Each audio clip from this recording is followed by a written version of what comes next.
아멘.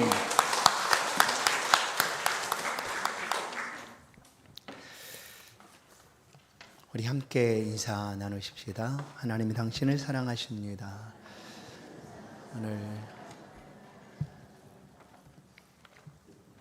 오늘 온 가족 함께 예배로 우리 자녀들과 또 우리 학생들과 함께 예배하는 시간입니다. 이 시간이 우리가 장차 들어가게 될 천국에서 함께 연합하고 하나 되어 하나님께 영광 돌리는 그런 시간이 아닐까 여겨집니다. 이 시간은 곧 하나님께서 우리 가운데 허락하신 귀한 잔치 자리인 줄로 믿습니다. 우리 학생들, 우리 또한 우리 유초등부 친구들의 생일 축하 자리가 있으면 굉장히 기뻐할 것입니다. 아마 그런 경험들이 다 있을 것이겠죠. 친구가 생일을 맞이하여 초대해주면 그곳에서 맛있는 음식도 먹고 또 재밌는 시간도 보내고 선물도 받을 수 있고, 그래서 잔치나 이런 초대 자리에는 언제나 기쁨과 즐거움이 있다는 것을 우리 모두가 기억합니다.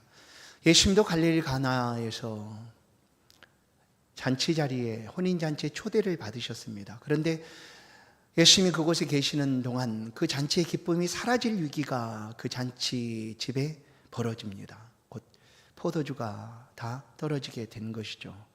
그러자 예수님은 물을 가져다가 포도주를 만드셨습니다. 곧 그 잔치의 기쁨이 사라지지 않도록, 그 잔치 자리의 기쁨이 계속될 수 있도록 예수님께서 이와 같은 놀라운 기적, 가나의 첫 번째 기적이라고 일컬어지는 포도주를 만드시는 기적을 베풀어 주셨습니다.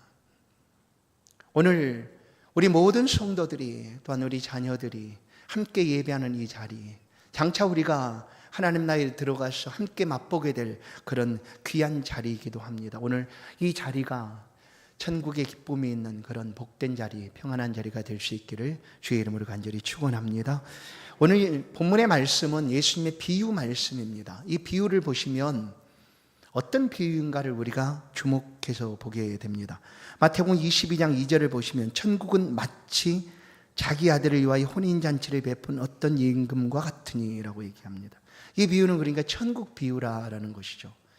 천국에 관한 비유를 이렇게 예수님이 지금 말씀을 하신다. 이 비유 속에서 가장 중요하게 주목해야 될 사람은 임금입니다. 임금. 오늘 이 비유의 말씀을 잠깐 들려줄 때 임금을 주목하시고 마음에 다시 한번 생각을 하시기를 바랍니다. 어떤 임금이 있었습니다. 임금이 자기 아들의 혼인 결혼을 위하여 잔치를 준비합니다. 물론 그 나라의 임금이니까 모든 사람들이 알 수 있겠죠. 다 알고 있는 그런, 아들이 결혼한다, 임금 아들이 결혼한다 하는 소식을 다 알려지게 됩니다. 또 그 알려진 소식과 아울러서 임금이 종들을 보내서 사람들에게 야, 우리 아들이 결혼하니까 오십시오라고 초청장을 전해줍니다. 사람들이 그 초청장을 받고 아주 기뻐합니다. 아이고, 가야죠.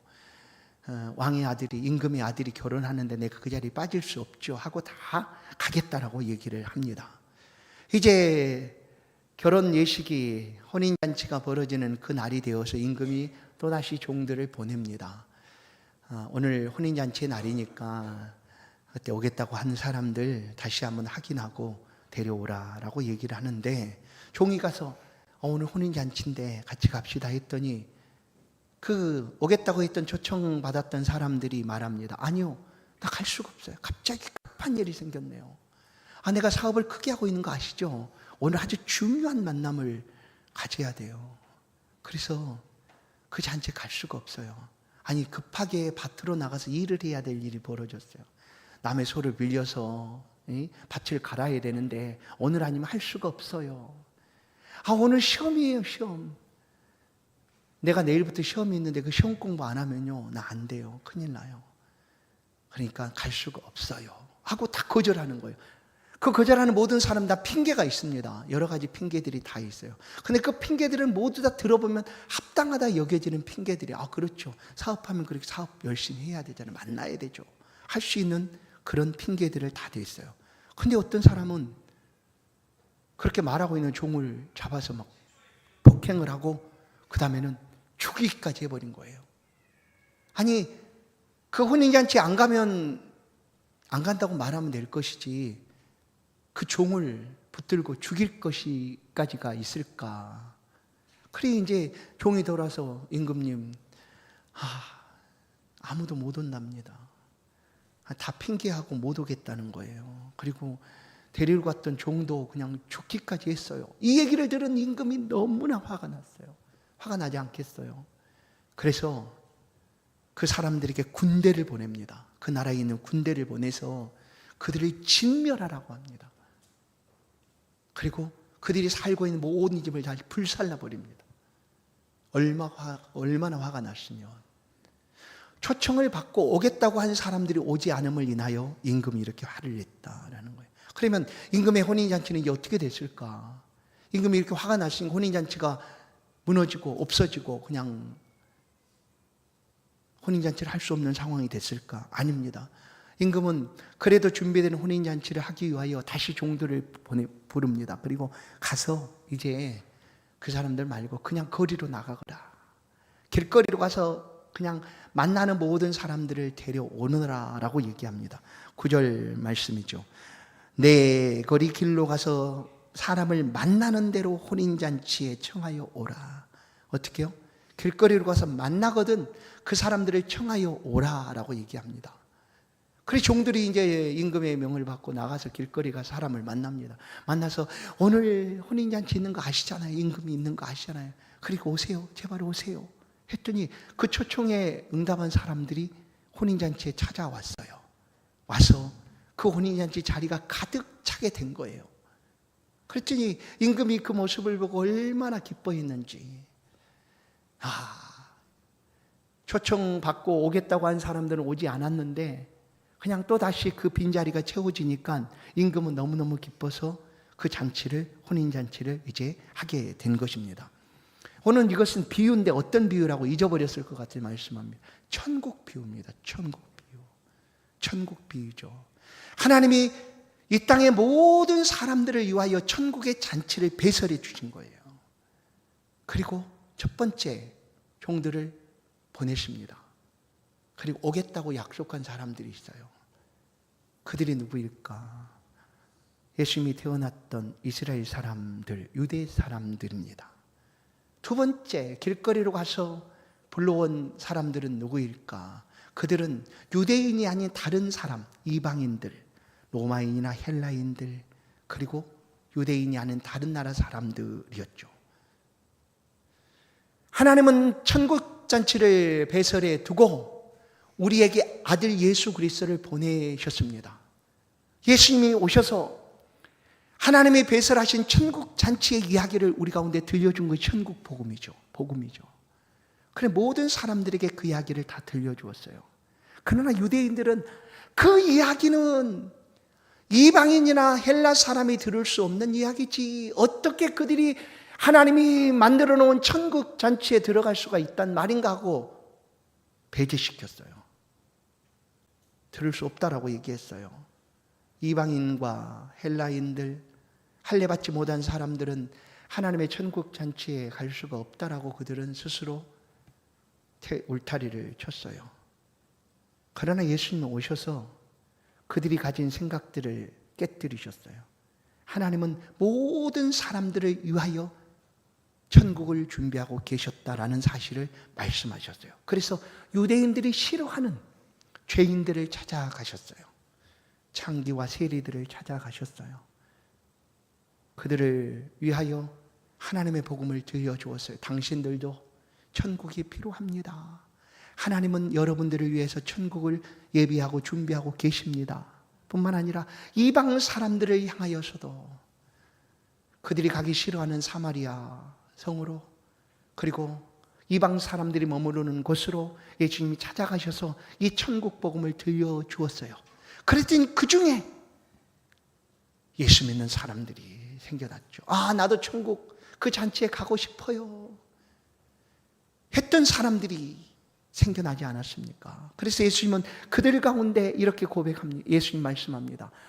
이만한 믿음, 유대인 중에서 이만한, 이스라엘에서 이만한 믿음을 만나보지를 못했다. 근데 그 믿음이 누구에게서 나타났습니까? 이방인, 유대인들이 싫어하고 그들은 천국에도 갈 수 없다라고 여겼던 그들에게서 하나님이 기뻐하시는 믿음이 생겨났다라는 것을 우리는 알게 됩니다. 여러분, 이 임금이 그 잔치 자리에 이제 딱 와서 보는데 얼마나 기뻐했을까요?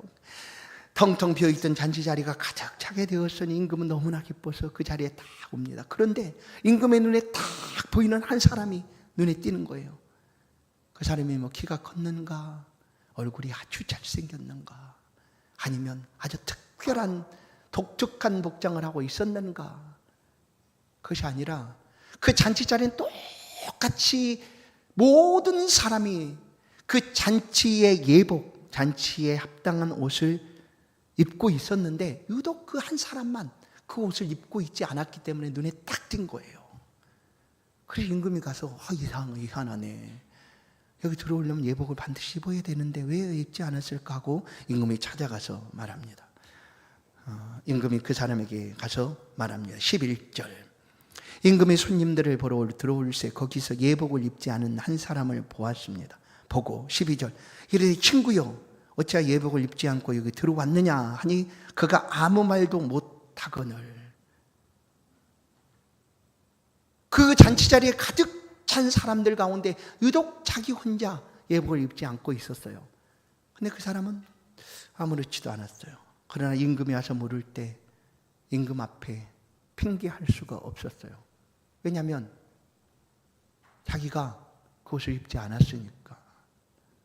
아마 우리가 이렇게 생각할 수 있어요.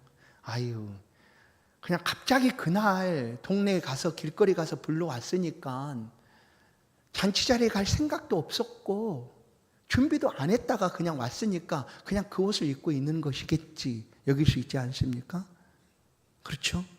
그러나 그럴 염려는 필요가 없어요. 왜냐하면 임금이 잔치를 배설할 때 그 잔치 자리에 들어오게 될 때 그 잔치 자리에 들어올 수 있도록 모든 사람들을 위하여 예복을 준비해 두었기 때문이에요. 그래서 누구든지 잔치 자리에 들어올 때는 그 예복을 입고 들어오게 되어 있었어요. 그게 바로 이스라엘 고대 근동에 있었던 그런 풍습입니다. 그래서 유대 사람들은 혼인잔치를 배설하면 그 잔치에 부른 손님들이 입구에서 주인이 준비한 예복을 입을 수 있도록 내밀어 준 그 예복을 입고 들어옵니다. 그래서 손님이 그 예복을 입지 않겠다는 것은 나는 이 잔치 자리에 합당하지 않아요 하고 거절하는 것이고, 또 입는 것은 나를 위하여 나를 초대한 주인이 이렇게 정성스럽게 옷을까지 준비해 주셨다 하고 그 주인에 대한 존경과 감사를 가지고 그 예복을 입고 들어오는 거예요. 그러니까 잔치 자리에 오는 사람은 단 한 사람도 빠짐없이 그 예복을 입고 그 집으로 들어오게 된다는 거예요.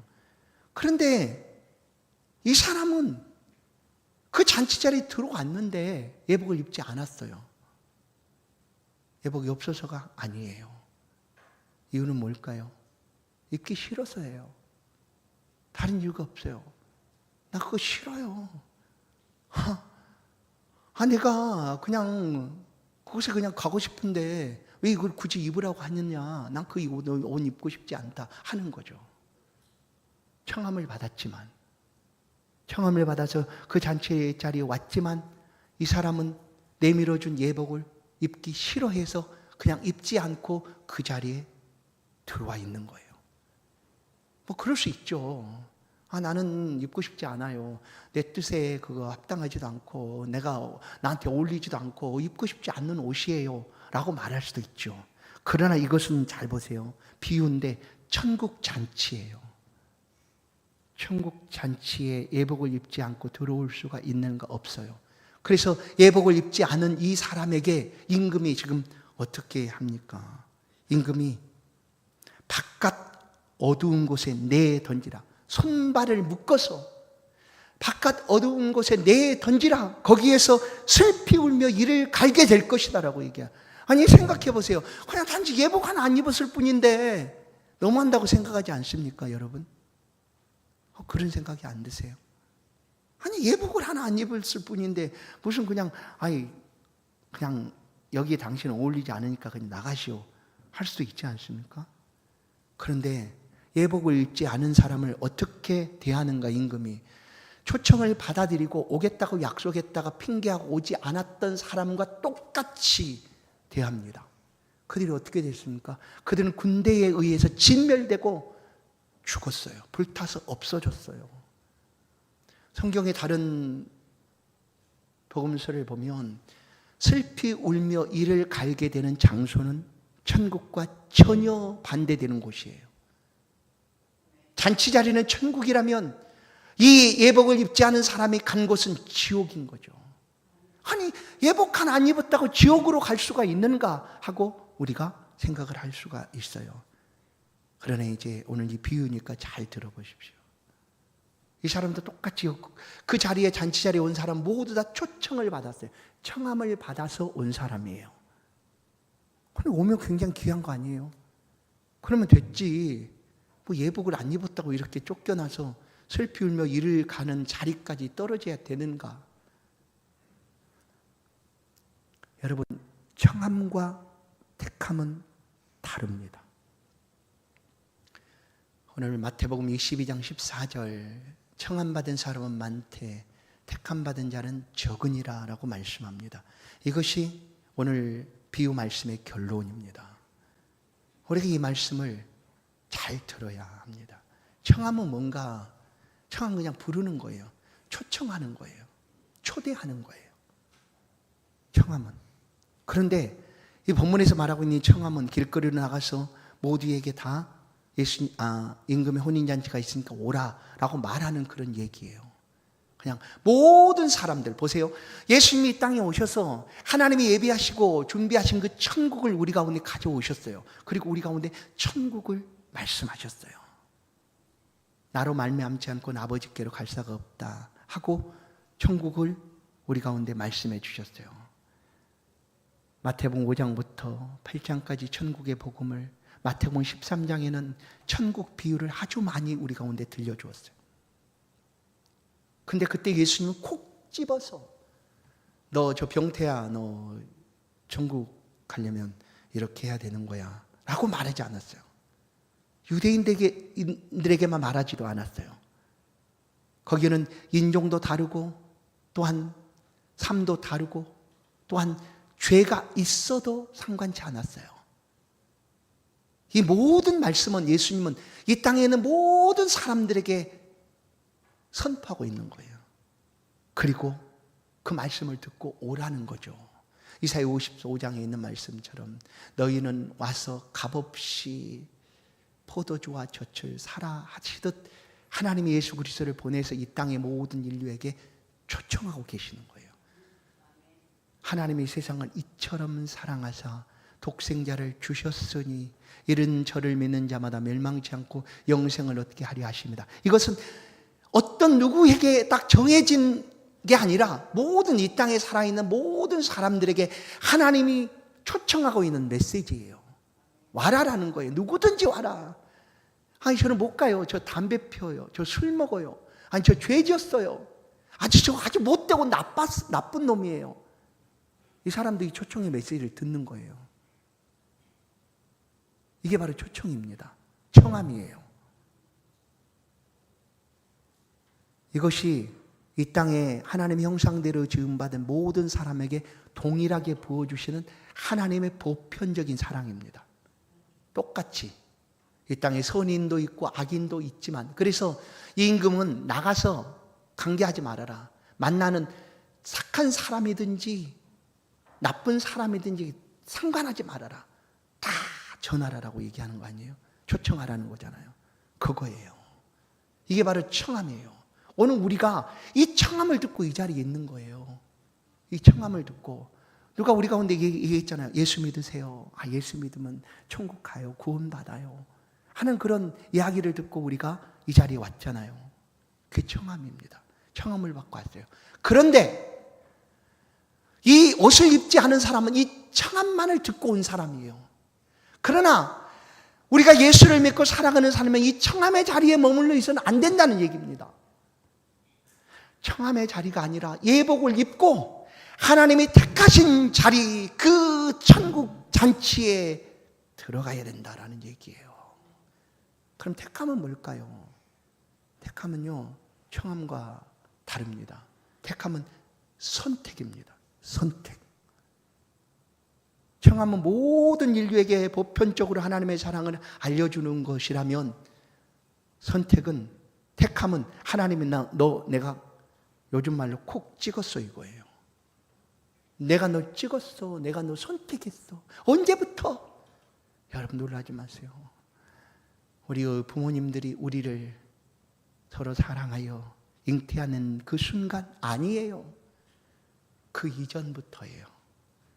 우리는 그 형질로 이루어지기 전부터, 더 멀리 가봅시다. 하나님이 언제부터 택하였다고 말하는가? 창세 전부터요. 이 땅에 빛이 있으라 말씀하시기 그 이전부터 하나님이 택하였다라고 말하는 거예요. 그런데 이 택함의 자리까지 우리가 나아가야 되는 일인데, 우리는 청함의 자리까지만 그냥 맛보고, 나 여기 불러서 왔는데 예복은 입고 싶지 않아. 나는 내 마음대로, 내 뜻대로, 내가 원하는 대로 살 거야 하고 그 자리에 머물러 있다면, 오늘 말씀을 들으시고 청함의 자리에서 택함의 자리까지 나아가게 되는 그런 놀라운 은혜가 저와 여러분의 심령에 있기를 간절히 축원합니다. 축원합니다. 우리 믿음과 신앙생활이라는 것은, 우리 예수를 믿고 이 땅에 살아간다는 것은 그냥 우리가 한번 해보지 아니에요. 우리의 생명을 연습으로 살아갈 수가 있습니까? 아니지 않습니까? 우리의 생명은 연습일 수 없어요. 그냥 그 살아가는 삶 자체가 우리 생명인데, 예수 믿음도 마찬가지예요. 그래서 오늘 말씀은 청함의 자리에 있다면 이제 택함의 자리까지 나아가도록 오늘 우리 가운데 들려주고 있는 거예요. 그래서 우리가 이런 걱정을, 염려, 또 그런 부담을 가질 수 있어요. 내가 정말로 나는 택함 사람인가? 택함 받은 사람인가? 라고 스스로 의문을 가질 수 있어요. 나는 아닌 것 같아. 나는 하나님이 안 택한 것 같아. 그냥 나는 예복도 입지 않고 그냥 이 청함 받은, 그냥 누가 들려주니까 그냥 좋아서 그냥 여기 있는 것 같아 라고 여겨 주십니까? 그렇다면 이 말씀을 들으세요. 하나님 우리를 청하여 부르셨고, 우리는 그 청함의 자리에 나왔습니다. 그리고 지금까지 하나님을 생명처럼, 예수 그리스도의 생명처럼 의지하고 섬기며 지금까지 삶을 살아왔습니다. 그 삶은 결코 후회함이 없는 삶이다라고 하나님이 우리 가운데 말씀하는 거예요. 혹 나는 후회할지 몰라도 하나님이 우리를 택하였다는 사실에 대해서 하나님은 결코 후회하지 않으신다라는 거예요. 우리는 후회할 때가 참 많죠. 우리 인생에는 후회할 때가 많아요. 내가 그걸 좀 그렇게 선택할 걸, 이것을 이쪽으로 선택할 걸, 이렇게 선택할, 아주 쉽게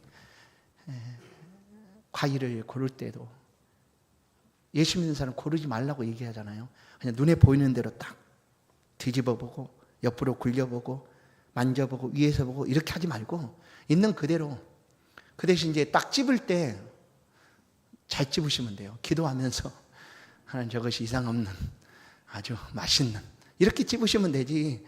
예수 믿는지 아는데 막 가서 돌려보고 뒤집어보고 흔들어보고 이거 괜찮아 이렇게 하면 과일 파시는 분들은 제일 싫어한대요. 그게 만져지면 이미 벌써 손이 타면 과일이 이제 무르거나 이렇게 잘못되잖아요. 그러니까 우리도 딱 해왔는데 집에 와서 보니까 미치다 썩었어. 그래 잘못 선택한 거잖아요. 후회해요. 우리는 후회할 수 있어요. 하나님은요, 우리를 선택하면서 절대 후회 없으신 하나님 믿으십니까? 우리를 선택함에 있어서 후회가 없으신 하나님이요. 하나님의 선택은요, 보지 않고 선택이셨어요. 이미 태어나기도 전에 선택하셨잖아요, 우리를. 우리가 어떻게 살아갈지도 모르는데, 아직 형질로 이루어지지도 않았는데 하나님 우리 선택하신 거잖아요. 근데 그 선택에 있어서 하나님 후회하지 않으신다고 그래요. 왜냐하면 하나님 우리를 택하시고 하나님이 원하시는 영광의 자리까지 우리를 만들어 가실 자신이 있으신 분이거든요. 하나님이 기뻐하시는 사람으로 우리를 변화시키실 능력이 하나님이 있으신 분이시거든요. 그래 결코 후회하지 않으세요.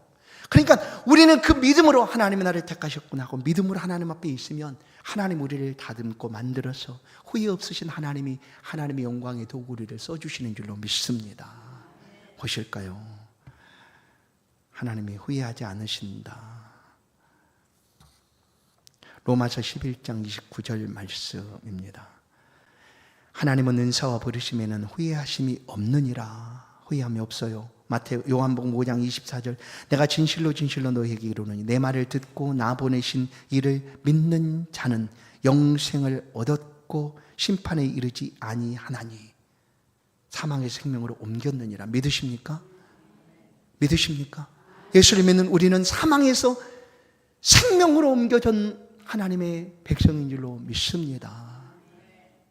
근데도 마태복음 7장에 있는 말씀처럼 나더러 주여 주여 하는 자마다 다 천국에 들어올 것이 아니요 내 아버지의 뜻대로 행하는 자라야 할지니라 하는 말씀이 있어서 그 말씀을 대할 때마다 이 말씀을 지나가고 내가 하는 뜻대로 잘 못하는데 그럼 나 천국이 사라진 거 아닐까, 이런 불안함을 가지시는 분이 계시다면 오늘 말씀을 또 들으십시오.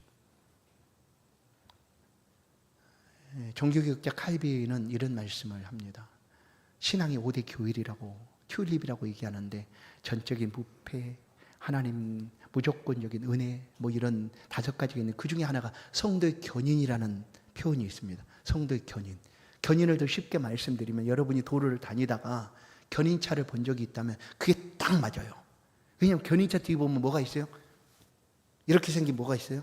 십자가가 있어요. 아니, 견인차를 예수 믿는 사람 예수롭게 보는 거 아니에요. 대수롭게 안 봐요. 견인차를 볼 때도 저 십자가가 있네. 성도의 견인. 하나님이 저렇게 우리를 견인하시는구나. 여러분, 견인차가 고장난 차를 견인할 때 잘 주목해서 보세요. 그 십자가처럼 십자죠, 십자. 생긴 걸 딱 꺼내가지고 차 밑으로 딱 넣고 한번 견인을 딱 하면 절대 떨어지지 않습니다. 성도의 견인이 뭐냐? 택하신 하나님의 백성을, 후회 없으신 하나님의 백성을 하나님이 이렇게 천국까지 견인해 가신다는 거예요. 천국 잔치까지 우리를 이끌고 가신다는 뜻입니다. 믿으십니까? 그러니까 염려하거나 걱정하지 마시라는 거예요. 이미 우리가 받은 자리에서 택함 받은 자리의 삶을 살아가고 있다면, 그러면 이제 우리가 과연 우리 자신 스스로 택함 받은 자의 삶을 살고 있는가를 우리가 돌아볼 필요가 있지 않습니까? 나는 택함 받은 사람인가? 과연 그런가? 그래서 우리가 어떻게 할까요? 물론 교회가 좋은 사람이 있어요. 교회가 그냥 무조건 좋은 사람이 있어요. 그냥 또 이런 사람이 있어요. 예수 믿는 사람이 무조건 좋은 사람이 있어요. 그 중에 목사도 포함되겠죠. 목사가 좋은 사람이 있어요. 어떤 사람 목사라서 싫은 사람도 있어요. 그건 알아서 선택이니까 어쩔 수 없잖아요. 근데 예수님이 너무나 좋고, 교회가 너무나 좋고 목사가 좋아서 그냥 교회에 늘 오는 사람이 있어요. 특히 우리 중고등학생들은 우리 교회 2층은 놀이방이에요. 그냥 마다하지 않아요.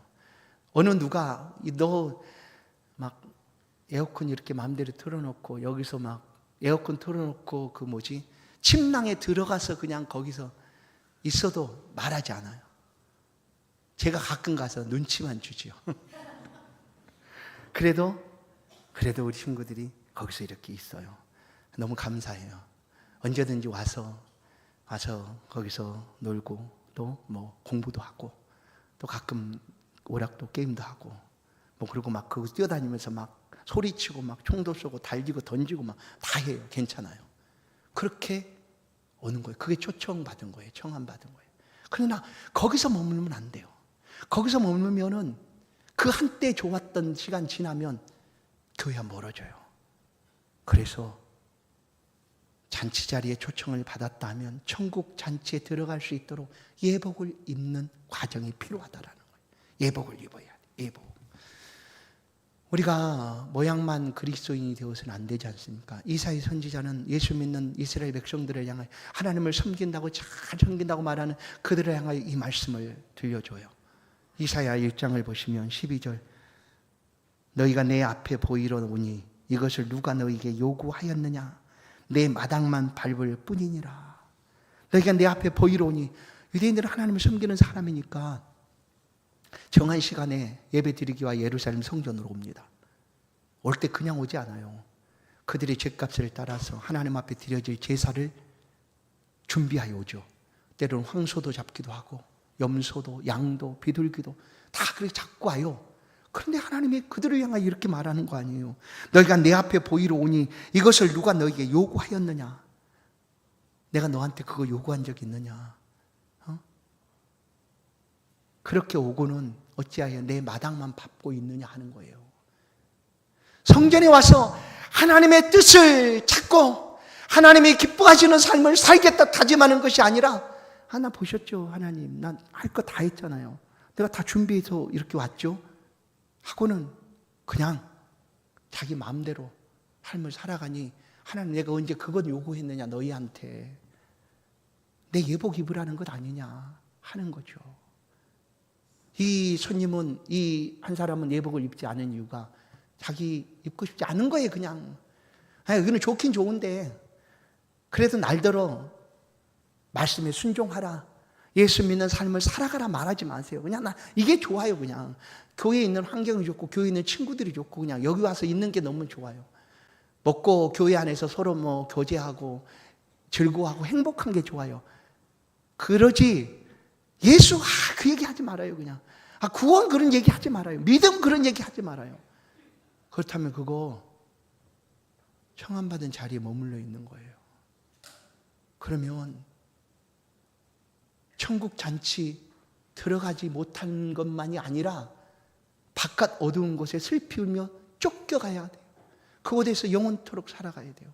그래 얼마나 안타까운 일이에요.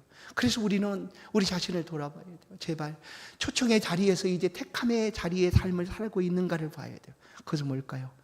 모양만 예수 믿는 사람이 아니라 참 그리스도인이 돼야 된다는 거예요. 정말로 예수님이 필요한가? 지난주에도 말했잖아요. 심령이 가난한 자, 예수님 필요하다고 고백하는 거 아니에요. 주님, 나처럼 죄인도 예수님이 필요한데 정말 내게 오실 수 있나요? 그런 간절한 마음으로 예수님을 찾고 있는 사람 아니에요. 지금도 여전히 우리는 그렇게 예수를 필요로 하고 찾아야 된다는 거예요.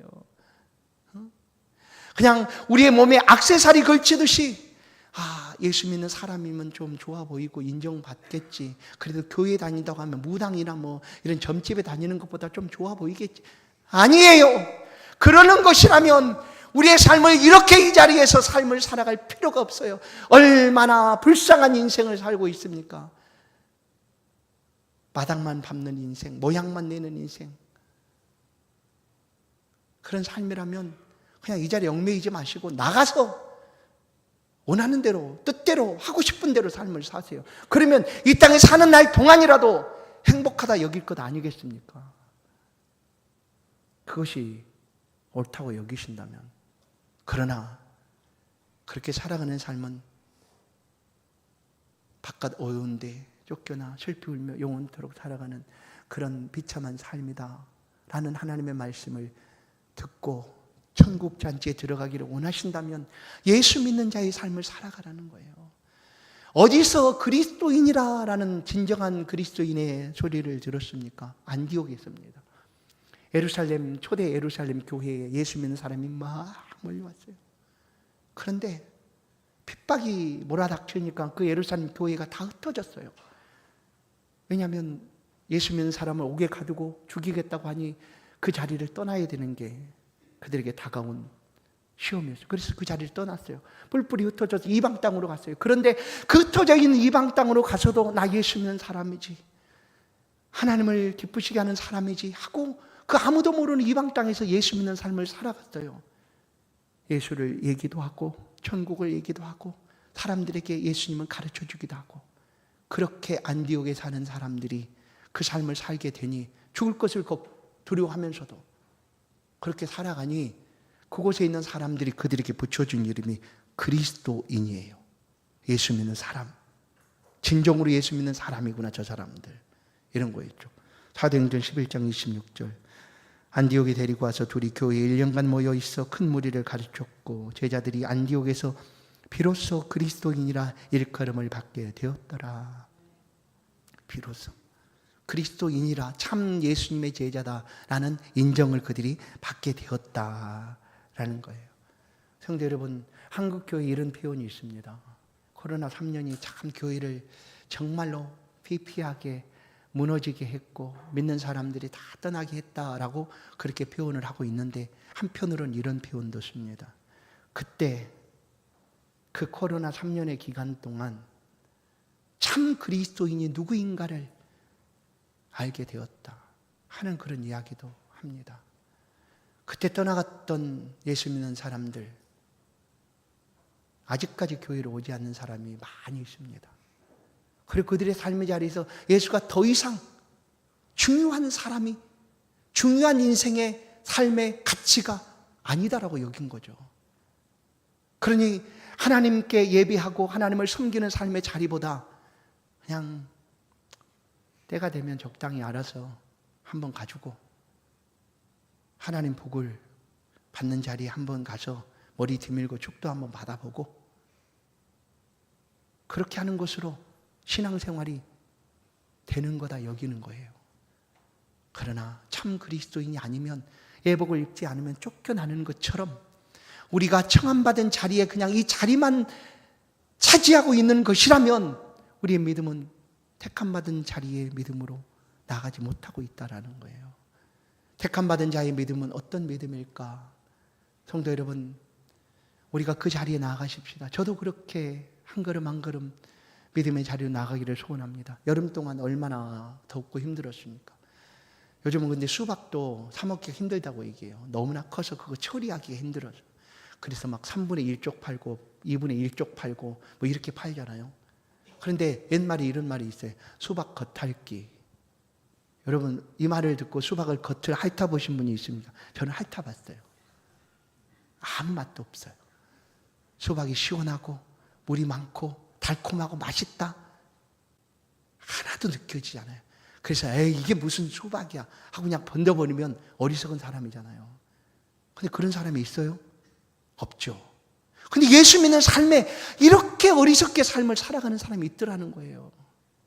예수님 우리의 생명이고 우리의 삶의 가장 중요한 가치고 우리를 위하여 이 땅이 전부가 아닌 영원한 생명을 우리 가운데 준비하시고 예수 그리스도께서 다가오셨는데, 그분을 믿으면 그 영원한 삶을 행복하며 기뻐하며 영원토록 살아가게 되는데, 그것을 맛보기도 전에 겉만 앓고 떠나는 이들이 있더라. 초청의 자리만 왔다가 그냥 떠나가는 이들이 있더라는 거예요. 그러지 마시고 택함받은 자리에 나아가야 돼요. 그렇게 하면 어떻게 하느냐? 예수께로 한 걸음 좀 더 나아가십시오. 지금보다 여러분 믿음과 신앙의 삶을 지금보다 한 걸음만 더 내딛으십시오. 베드로를 향하여 깊은 데로 가서 그물을 내려라. 예수님의 깊은 은혜 자리에 나아가십시오. 예수님 안에서 누릴 수 있는 그 놀라운 은혜와 축복이 얼마나 많은지 모릅니다. 그런데 그 자리에 나가기도 전에 벌써 그냥 수박 겉만 핥고 돌아서는 이들이 많아요. 초청의 자리만 왔다가 그냥 떠나가는 이들이 많다라는 거예요. 그러지 마시고 예수님의 깊은 은혜의 자리, 그 믿음의 자리까지 한 걸음 더 내디디십시오. 그러면 우리는 우리 안에 택하신 하나님의 은혜를 풍성하게 누리게 될 줄로 분명히 믿습니다. 그것이 바로 청함받은 사람과 택함받은 자의 다름입니다. 다시 한번 우리 마음에 생각해 보십시오. 나는 청함받은 자리에 있는가? 택함받은 자리에 있는가? 택함받은 자는 그 삶이 아름다운 열매가 있습니다. 좋은 열매들이죠. 열매로 너희를 알리라, 주님이 말씀하신 것처럼 예수 믿는 택함받은 자의 삶에는 합당한 열매들이 있습니다. 그 예복은 그런 예수에게 합당한 예복이에요. 딱 맞는 예복이에요. 그것을 입어야 그 자리에 있는 거잖아요. 그처럼 믿는 사람들의 삶에 맺혀지는 열매들이 있어요. 좋은 열매들, 선한 열매들, 또 믿음의 열매들을 많이 맺혀가십시오. 그래서 하나님의 천국 잔치에 우리 모두가 함께 있기를 주의 이름으로 축원합니다. 그러면 예복이 무엇일까 궁금하잖아요. 그것은 예수 그리스도입니다. 예수 그리스도께서 우리를 위하여 흘려주신 그 속죄의 은혜를 우리가 언제나 마음에 새기고, 그러면 감사하지 않을 수 없지 않습니까? 그렇게 하나님 앞에 나아가는 거예요. 그 속죄의 은혜를 늘 기억하는 거예요. 교회 안에, 신앙생활 안에 다른 좋은 것들이 많이 있어요. 그러나 예수 그리스도가 빠져버리면 그 모양만 내는 거예요. 청함 자리에 있는 것뿐이에요. 그래서 우리는 이 자리에 나와 있을 뿐만 아니라 어떻게 하면 예수님을 높여드릴까, 어떻게 하면 예수님의 뜻을 따라 살아갈까 하는 일에 관심을 두고 택함받은 자의 삶을 살아갈 수 있어야 됩니다. 사랑하는 성도 여러분, 오늘 택함받은 자리에 임금이 오지 않습니까? 어떤 마음으로 왔을까요? 기쁨으로 왔죠. 가득 차 있는 그 사람들을 향한 기쁨을 가지고 그 자리에 참여했습니다. 오늘 우리가 예배하는 이 자리를 하나님이 천국잔치로 보시고 얼마나 기뻐하실까.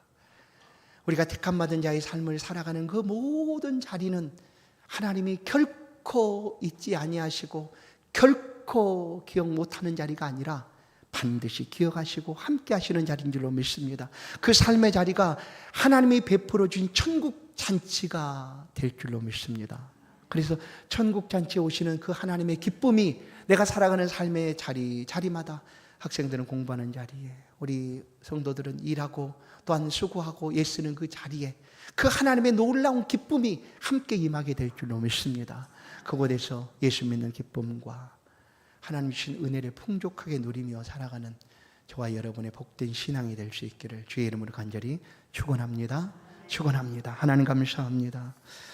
주를 향한 우리의 간절한 간구를 기억하여 주시고 우리가 하나님을 향하여 부르짖는 모든 기도를 응답하여 주옵소서. 이 시간도 이 자리가 청함받아 왔지만 하나님, 우리를 택하신 그 하나님 앞에 우리의 온 마음을 드리고 영광을 돌려드리는 천국잔치가 될 수 있도록 이 자리를 붙들어 주옵소서. 주님 앞에 우리의 모든 삶을 맡겨드리고 주님 인도하시는 대로 주 예수 그리스도를 향하여 살아가는 우리의 평생의 삶이 될 수 있도록 은혜 베풀어 주옵소서. 우리 모두에게 은총을 베풀어 주시되 삶을 살아가는 모든 장소에 하나님의 그 간절한 기쁨, 하나님의 풍성한 기쁨이 우리의 기쁨으로 다가올 수 있도록 인도하여 주옵소서. 예수 그리스도의 이름으로 기도하옵나이다. 아멘. 이 시간에는 귀한 예물